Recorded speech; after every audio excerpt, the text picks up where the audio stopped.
global climate change haida hadi lai ko hana aina sagi khan kar kwa ni on tena ba ko ye hajik se manipur phawda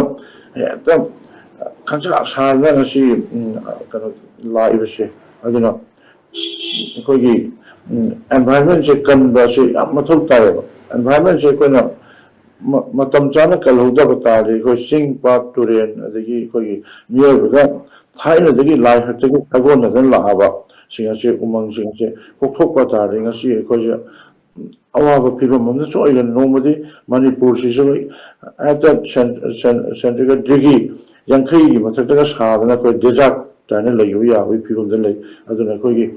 tungi miron gi dmata khalla kanda umang wamang singache kan ga dom environment se kan da ya da bani ngasi poppy plantation to budagi the reserve forest maman amlaba reserve forest kaya ama kokthok budagi ko gi ising is kushing artificial flood kaya ama thole the poppy plantation na maram oraganda ko gi maman amlaba phaja phaja umang wamang kaya ama kokthok maru ko akanda ko gi har sashindra ko gi drug ki ka ba to no ko dam center pam ko nongju thagi matamda samari matamda nong ahan basu matamda ko gi kushing isau thole hanta tasu impal is the talk to the nego kurai konsum lekai hangam de kai kanda uta na all india radio hawda ko hata mani thaba ya de to ri aduga si ya ri poppy plantation to honda ko gi kungi nong si la matamda urana subsil kanda ko ising phangda matamda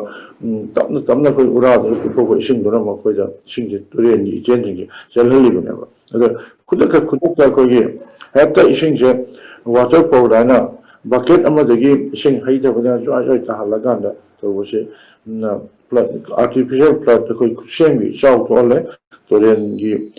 usi makuna ga hot pa longnam ban ke ama kaidra adagi sim basi jo ko gi mari leina ba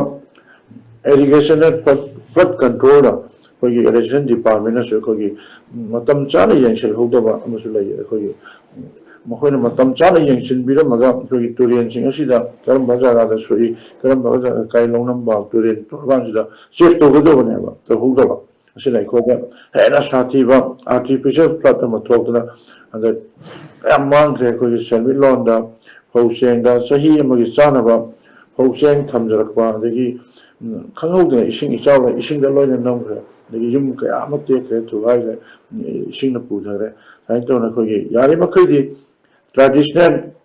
forest se koi thaina gi ipai kuna toramba umang yokhat pase yamna maru oi daga koi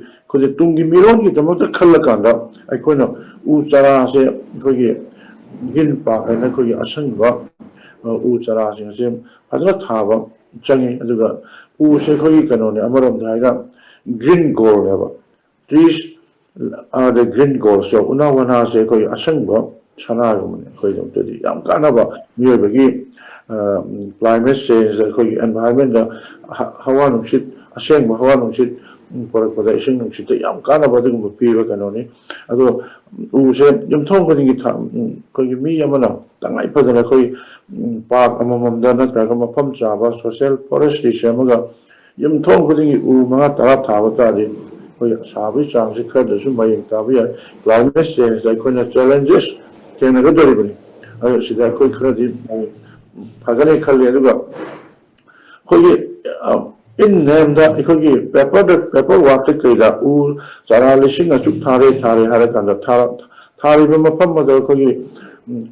u singa du siri bra hingi bra na taga mapam matam chana ising sai ram khajin na asiba kaya yorom jo kangkhula amu hana mu mention la kana tawrodi protector ri pai natta bida paper work to wa aduga upang sing da ko yokhat bida ba han yeng bida ba ko investigation tawraganda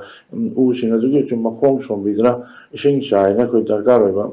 ising phangda ba sign to be phagna khali aduga paper work ta phajaba section na ko u sing adu di aya mana ha balor ma ta shige manipur da chin de kutan ma da ba asigu ba kaya chi to honing de aduga yamna pai tungi miro ge u wa tha ba school college da degi high school icon semba social forestry semba se yamna phajaba khongthang ni ꯍꯥꯏꯅ ꯑꯩ ꯊꯝꯖꯒꯦ꯫